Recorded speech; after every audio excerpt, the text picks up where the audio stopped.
What kind of person calls the cops on their neighbor for swimming in their own pool? The sun blazed down on the quiet suburban street, its rays glinting off the crystal-clear water of my backyard pool.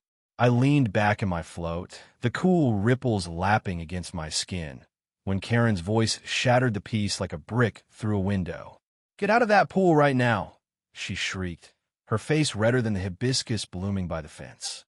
Her arms flailed, pointing at me like I was some trespasser in my own home. I squinted up at her, my heart rate spiking, not from fear but from sheer disbelief. Karen, the self-appointed queen of the HOA, stood on my property line, her phone already in hand, dialing. "I'm calling the police," she declared, as if she'd caught me robbing a bank. I didn't know it then, but this was the spark that would ignite a firestorm, one that would unravel secrets, expose lies, and turn our sleepy neighborhood upside down. My name's Lena Carter, and I'd lived in this house for 3 years, a modest 2-story with a backyard pool that was my sanctuary. I bought it outright. No mortgage, no fuss after years of saving every dime for my freelance graphic design gigs. The pool was my pride, my escape from deadlines and client revisions. I'd spent countless evenings floating under the stars, dreaming up designs, or hosting barbecues for friends who become family. But Karen? She'd been a thorn in my side since the day I moved in. It started with her friendly notes about my lawn being 2 inches too long, then escalated to complaints about my mailbox color, apparently. Navy blue wasn't HOA approved. I'd ignored her, kept my head down, paid my dues, and maintained my property. But this? Storming onto my land, accusing me of trespassing? This was a new low, even for her. Karen's voice grew shrill as she spoke into her phone. "Yes, officer, there's an intruder in my neighbor's pool. She's refusing to leave." I climbed out, water dripping off my swimsuit, and stood on the deck, arms crossed. "Karen, this is my pool. My house. You know that." Her eyes narrowed, lips curling into a smug smile. "Oh, we'll see about that. The HOA has records, and I know every inch of this neighborhood's boundaries." Her confidence unnerved me, but I brushed it off. She was bluffing. Had to be. I'd signed the deed, had it notarized, locked in a safe. Yet, as she paced my lawn, her heels sinking into the grass, a tiny seed of doubt took root. What if she knew something I didn't? The police arrived within minutes, 2 officers stepping out of their cruiser, their faces neutral but wary. Karen rushed toward them, gesturing wildly. "That's her. She's been using this pool illegally. This property is under dispute." My jaw dropped. Dispute? What dispute? I grabbed my towel, wrapping it around me, and approached the officers. "This is my home," I said, keeping my voice steady. "I've got the deed inside. There's no dispute." The older officer, a man with graying temples and a notepad, nodded. "Ma'am, let's see the paperwork." Karen's smirk widened, and that seed of doubt grew thorns. Why was she so sure of herself? I led the officers inside, my bare feet slapping against the hardwood, and retrieved the deed from my safe. As I handed it over, Karen's voice followed us through the open patio door. "You'll see. She's been lying to everyone." The officer scanned the document, his partner peering over his shoulder. "Looks legit," he muttered, but Karen wasn't done. "Check the HOA records," she insisted. "That pool isn't hers. It's on community land." My stomach churned. Community land? The pool was in my fenced backyard, built by the previous owner. I'd swam in it for years without a single issue. The officers exchanged glances, and the younger one radioed for backup. "We'll need to verify this," he said. Karen's eyes gleamed with triumph, and I felt the ground shift beneath me. This wasn't just about a pool anymore. Something deeper, something uglier was at play. As we waited, neighbors began to gather, drawn by the flashing lights and Karen's theatrics. Mrs. Delaney from across the street clutched her cardigan, whispering to Mr. Patel, who frowned at the scene. I stood on my porch, the deed still in the officer's hands, and tried to ignore the stares. Karen, meanwhile, held court, spinning a tale of how I'd snuck into the neighborhood, how the pool was stolen from the community. Her words were venom, each one stinging deeper than the last. I wanted to scream, to tell everyone she was unhinged, but I held back. I learned long ago that staying calm was my best defense. Still, her accusations gnawed at me. How could she claim my pool, my home, wasn't mine? And why did she seem so certain she'd win? The backup officer arrived, a woman with sharp eyes and a tablet. She pulled up the HOA's digital records, cross-referencing my deed.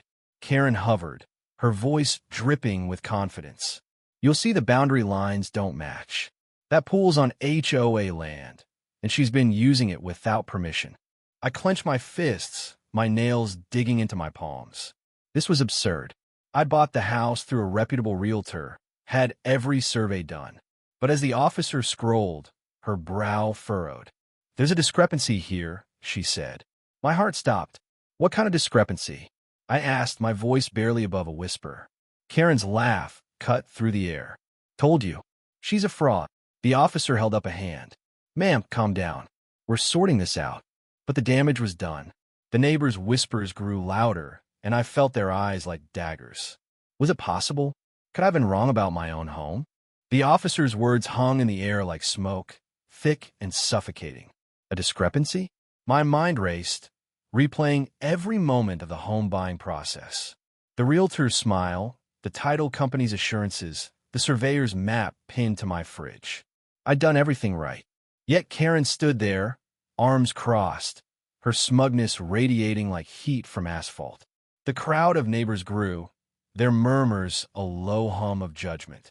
I wanted to run inside, lock the door, and pretend this was all a bad dream. But I couldn't. Not with my home, my life on the line.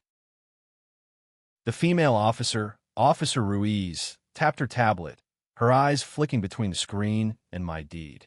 The HOA records show a boundary adjustment from 5 years ago, she said. It claims the pool and part of this backyard were reclassified as community property. My knees buckled, but I caught myself on the porch railing. That's impossible, I said. I bought this house 3 years ago. The deed includes the pool. I have the survey. Officer Ruiz nodded, but her expression was unreadable. We'll need to dig deeper. This could be a clerical error or something else. Something else. Those words sent a chill down my spine. Karen pounced. It's not an error. She's been squatting on HOA land, and I've got proof. She waved a folder, thick with papers like a weapon. I couldn't stay silent anymore. Karen, you've been harassing me for years, I said, my voice shaking but firm. The lawn, the mailbox, now this? What's your problem with me? Her eyes flashed, but she didn't answer. Instead, she turned to the officers. Check the records. I've been on the HOA board for a decade. I know this neighborhood's history. The older officer, Officer Grant, sighed. Ma'am, we're handling this. Step back. But Karen didn't step back. She stepped closer, her voice rising. She's been lying to all of us. That pool was meant for community use, and she's hogging it. The neighbors gasped, and I felt their doubt like a physical weight. Even Mrs. Delaney, who'd brought me cookies when I moved in, looked uncertain. I invited the officers inside to show them my documents. Every receipt, every contract, every email from the title company. As we walked through my living room, the scent of lavender from my diffuser clashed with the tension in the air. I spread the papers on my dining table, my hands trembling. Here's the survey, I said, pointing to the map. The pool's clearly within my property line. Officer Ruiz compared it to the HOA's digital map, her frown deepening. The HOA's map shows the boundary shifted 10 feet into your lot. If that's accurate, the pool's on their land. My chest tightened. How was that possible? I never got notice of any change. Officer Grant scratched his head. HOA disputes are messy. We'll need to contact the county for the original plats. As they radioed for more information, I glanced outside. Karen was rallying the neighbors, her voice carrying through the open window. She's been deceiving us all. We trusted her. I wanted to scream that she was the liar, but something stopped me. Her folder. Where had it come from? And why was she so obsessed with my pool? I'd always assumed her complaints were just petty control issues, but this felt personal. Too personal.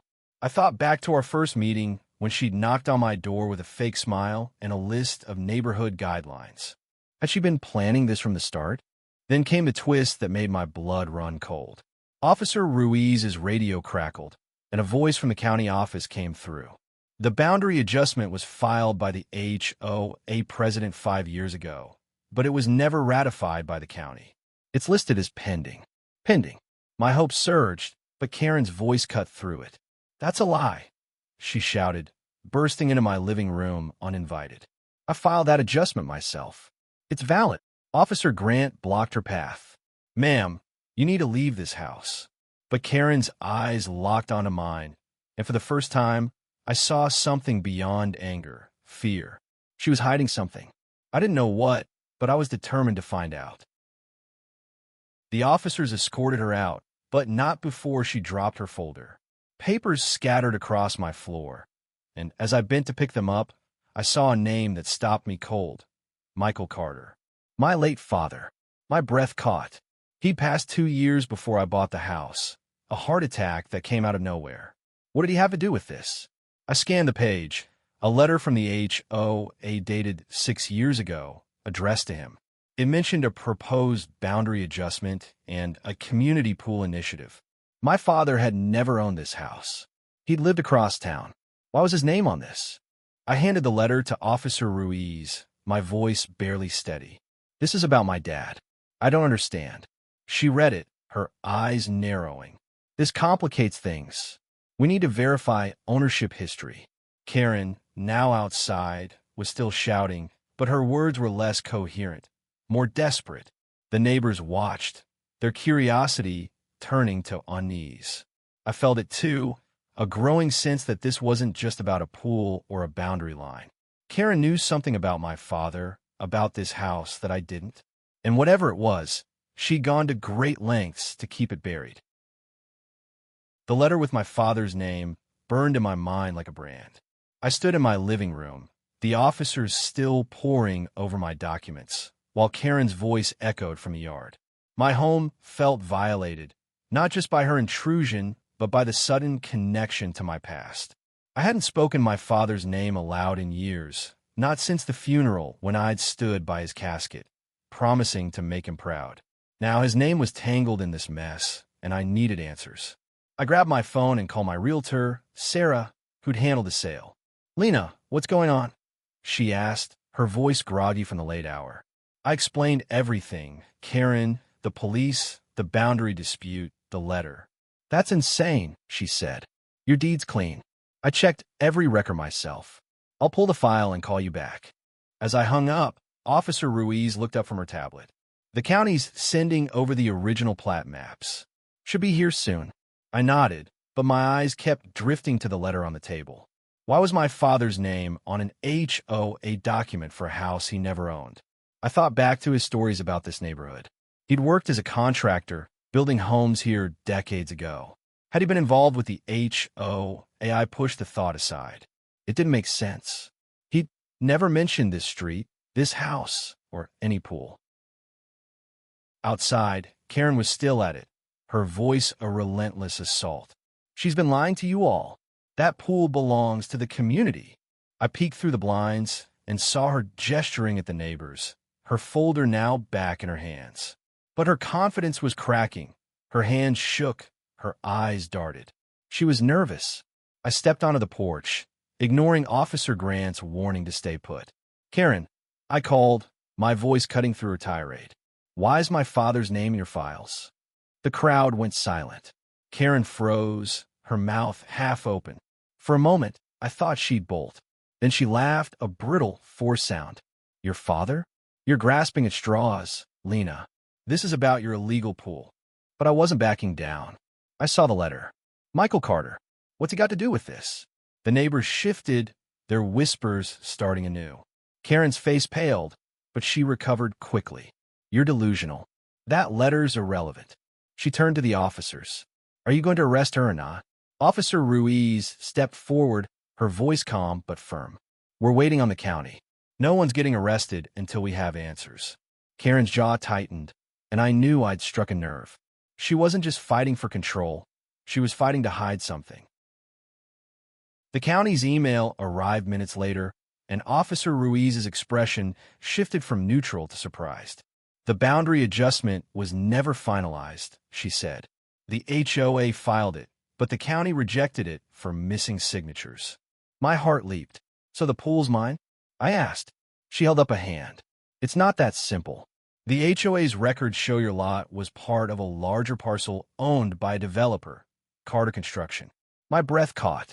That was my father's company. He'd sold it years before his death, but he'd built half this neighborhood. Your father was the original developer, Ruiz continued. He sold the land, but there's a note about a reserved easement for a community pool. It's unclear if it was ever enforced. Karen's face went ashen. She clutched her folder tighter, her knuckles white. That's old news, she stammered. It doesn't change anything, but it changed everything. My father's company had owned this land. Had he promised the HOAA pool? Had Karen known him? I stepped closer, my voice low. What did you know about my dad, Karen? Her eyes widened, and for the first time, she looked trapped. The neighbors were watching, their curiosity now suspicion. Even Officer Grant raised an eyebrow. Ma'am, he said to Karen, you need to explain this. She didn't. Instead, she turned and marched toward her house, slamming the gate behind her. The officers didn't stop her. They were too busy reviewing the county's files.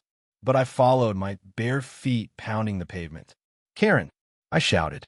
She ignored me, disappearing inside. I stood at her gate, my heart racing. This wasn't over. I needed to know what she was hiding and why my father's name was caught up in her vendetta. Back at my house, Sarah called. Lena, I found something weird in the sale records. Your dad's company was listed as a co-seller for your lot, even though he'd sold the business years earlier. There's a signature from him, or was someone signing for him? My head spun. A forged signature? A hidden easement? Karen's obsession with my pool wasn't random. She'd known my father, or at least his business. I thanked Sarah and returned to the officers, who were now deep in discussion. We need to talk to the HOA president, Officer Ruiz said. This easement issue is a mess. I nodded, but my mind was elsewhere. Karen wasn't just a nosy neighbor. She was a piece of a puzzle I didn't yet understand, a puzzle tied to my father, my home, and the pool I'd thought was mine. The night air grew heavy as the officers packed up their things, promising to follow up with the HOA and the county. The neighbors dispersed, their whispers trailing like breadcrumbs. I stood on my porch, staring at the pool, its surface still under the moonlight. It felt tainted now, not by Karen's accusations, but by the shadow of my father's name. I couldn't shake the feeling that this fight was bigger than a property line. Karen's fear, her folder, the letter, they pointed to something buried, something she didn't want to find. I barely slept. By morning, I was at my laptop, digging through public records. Carter Construction had built this neighborhood in the late 90s, and my father had been the face of it. Charming, hardworking, a man who'd poured his heart into every foundation. But the records showed he'd sold the company in 2005, long before I bought my house. The easement Karen mentioned wasn't in any public file I could find, but the letter in her folder nagged at me. I called my mother, who lived across the state. Mom, did Dad ever talk about a community pool in Oak Ridge? Her pause was too long. He mentioned a deal with the HOA, she said finally. They wanted part of a lot for a shared amenity, but he refused, said it would devalue the homes. Why? I told her everything. Her voice tightened. Lena, your father fought the HOA tooth and nail. They tried to strong-arm him into giving up land for free. He never signed anything. My stomach dropped. If he hadn't signed, whose signature was on that letter? I thanked her and hung up, my resolve hardening. Karen wasn't just wrong. She was lying. I drove to the county clerk's office, armed with my deed and the letter's details. The clerk, a tired woman with a stack of files, confirmed the easement was never ratified. The HOA tried to push it through, she said, but the developer, your father, blocked it. There's no record of his consent. Back home, I found an email from Sarah. She dug deeper and found a second document, a transfer sale for my lot, signed by someone claiming to represent Carter Construction. The signature wasn't my father's. It was close, but the loops were wrong, the slant off. A forgery. My heart pounded. Karen had been on the HOA board when this happened. Had she forged it, or known who did? I printed the document and headed to the HOA meeting that evening, uninvited but determined. The community center was packed, neighbors murmuring about the pool drama. Karen sat at the front, her face a mask of authority, but her eyes betrayed her. She saw me and stiffened. I didn't wait for an invitation. This needs to be addressed, I said, holding up the forged document. The room went silent. This is a fake signature from my father's company, used to push a boundary change that never happened. Karen, you filed it. Explain. Her mouth opened, then closed. The HOA president, a nervous man named Tom, cleared his throat. Lena, this is unexpected. Can we see that? I handed him the paper, my eyes locked on Karen. She stood, her voice sharp. This is slander. I don't know anything about a forgery. But her hand shook, and the room sensed it. Whispers spread like wildfire. Tom read the document, his face paling. This doesn't match the county's records, he said. Karen, you submitted this adjustment. Where did it come from? She sputtered, her composure crumbling. I was given it by the previous board. I didn't forge anything. But the room wasn't buying it. Neither was I. I stepped forward, my voice steady. You've been targeting me for years, Karen. Why? What did my father do to you? Her eyes widened, and for a moment, I thought she'd confess. Instead, she grabbed her purse and bolted for the door. The crowd parted, stunned, as she fled into the night. I followed her, ignoring Tom's calls to stay. Outside, I caught up to her in the parking lot. Karen, stop, I shouted. She turned, her face a mix of rage and panic. You don't know what you're digging into, she hissed. Your father ruined everything. My breath caught. What does that mean? She shook her head, tears in her eyes. Leave it alone, Lena. You'll regret it. She got in her car and sped off, leaving me standing in the dark, her words echoing. My father had ruined something for her. But what? And why was she taking it out on me? Karen's words haunted me as I drove home, the night closing in around me. Your father ruined everything. What had he done? And why was I paying for it? The pool, the deed, the forged signature. It was all connected, a tangled web with Karen at its center. I couldn't let it go. Not now. I spent the next day digging deeper, calling old contact from my father's company. Most were retired or unreachable, but one, a former foreman named Joe, agreed to meet me. We sat at a diner, his weathered hands wrapped around a coffee mug. Your dad was a good man, he said, but he made enemies. The HOA wanted a piece of his land for cheap. He wouldn't budge. Joe leaned forward, his voice low. There was this woman, Karen's sister, Ellen. She worked for the HOA back then. Your dad caught her trying to alter a contract. He threatened to sue, and she got fired. It was a big scandal. My heart raced. Karen's sister? I pressed him for details, but he shook his head. Ellen left town after that. Died a few years later. Karen never forgave your dad. Blamed him for ruining her sister's life. The pieces clicked. This wasn't about the pool. It was revenge. Karen had been holding a grudge for decades, and I was her target. I drove to the police station, the forged document, and Joe's story burning a hole in my bag. Officer Ruiz was there, her face grim. We've been looking into the HOA's records, she said. There's a pattern of irregularities, all tied to Karen's tenure. I handed her the document and told her about Ellen. Her eyes widened. This could be fraud. We'll need to bring her in. I nodded, but my stomach twisted.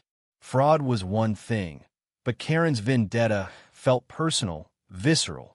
She'd call the cops on me, try to take my home, all because of a grudge against my father. I wanted justice, but I also wanted to understand. That evening, the police went to Karen's house. I watched from my porch as they knocked, but she didn't answer. Her car was gone. Neighbors whispered she'd left town, her house dark and empty. The HOA held an emergency meeting, and Tom, the president, apologized publicly. We're auditing all records, he said. Karen's actions don't represent us. But the damage was done. My neighbors avoided my eyes, ashamed of how quickly they believed her. I didn't blame them. Karen's lies had been convincing, her hatred cloaked in authority. Days later, Officer Ruiz called. They'd found Karen at a motel 2 towns over. She confessed, not to everything, but enough. She'd known the easement was invalid, but pushed it anyway, hoping to force me out. The forged signature? She claimed it was Ellen's doing, a final act of spite before she left town. But Ruiz wasn't convinced. We're charging her with fraud and harassment, she said. She's not talking about your father, though. That's a dead end. I thanked her, but I wasn't satisfied. Karen's confession felt incomplete, like she was still protecting something or someone. I sat by my pool that night, the water reflecting the stars. I thought of my father, his stubborn pride, his refusal to bow to pressure. He'd built this neighborhood, but he'd also made enemies. Karen's vendetta had cost me peace, trust, and nearly my home. But it hadn't broken me. I'd fought back, uncovered her lies, and reclaimed what was mine. The pool was just a pool again, but it felt different now, a symbol of resilience, of standing my ground. I invited Mrs. Delaney and a few neighbors over the next weekend. We swam, laughed, and grilled burgers, the tension of the past weeks fading under the sun. They apologized, and I forgave them. Life moved on, but I couldn't shake Karen's final words. You'll regret it. What had she meant? I'd won, hadn't I? The deed was mine, the pool was mine, and Karen was gone. Yet a small part of me wondered if there was more to this story, a truth still buried. For now, though, I floated in my pool, the water cool against my skin, and let the stars remind me that some battles, no matter how ugly, were worth fighting. The weeks after Karen's arrest were quiet, but not peaceful. The neighborhood tried to move on, but whispers lingered about her, about me, about the pool that had become the center of our small world. I kept my head down, working on my designs, swimming at dusk, try to reclaim the sanctuary I'd lost. But Karen's words gnawed at me. You'll regret it. Regret what? Exposing her? Owning my home? I couldn't shake the feeling that I'd only scratched the surface of her vendetta.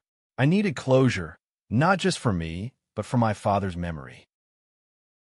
I started digging again, this time into Ellen, Karen's sister. Public records were sparse, but I found an obituary from 8 years ago. Ellen had died in a car accident, alone, in a town I'd never heard of. No mention of family, no mention of Karen. I searched old HOA minutes, archived online, and found references to Ellen's tenure as secretary.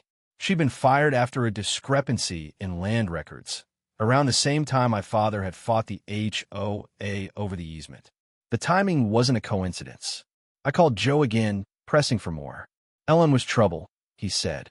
She tried to skim profit from your dad's sales, altering contracts to benefit the HOA. Your dad caught her, and she lost everything.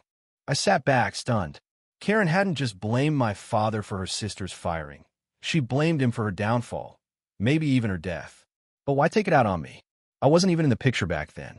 I kept searching, combing through old emails from my father's account, which I'd inherited but rarely checked. Most were mundane, client invoices, supplier orders, but one caught my eye, dated a year before his death. It was from Ellen, a single line.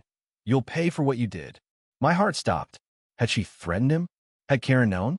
I took the email to Officer Ruiz, who was still building the case against Karen. This could be motive, she said, her voice grim. If Karen believed your father caused her sister's ruin, she might have targeted you to settle the score. I nodded, but it still didn't add up. Why the pool? Why now? Ruiz promised to question Karen again, but I wasn't hopeful. Karen had clammed up, her lawyer stonewalling. I went home, the email's words looping in my mind. You'll pay. Had my father paid? His heart attack had been sudden, but he'd been healthy, active. I pushed the thought away. It was too much, too dark. The HOA audited their records, and Tom called me with an update. Karen altered multiple documents over the years, he said. Not just yours. She was trying to claim land from several lots, all tied to your father's old company. I froze. She was targeting his legacy, I said. Tom sighed. Looks like it. We're cooperating with the police. She's in deep trouble. I thanked him, but my mind was elsewhere. Karen's vendetta wasn't just personal, it was systematic. She'd spent years undermining my father's work, and I'd been caught in the crossfire. I decided to confront her one last time. Ruiz arranged a supervised meeting at the station. Karen sat across from me, her eyes hollow, her hands cuffed. "Why my father?" I asked. She stared at the table, silent. I leaned forward. "You blamed him for Ellen.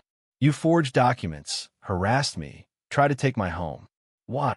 Her lips trembled, but she said nothing.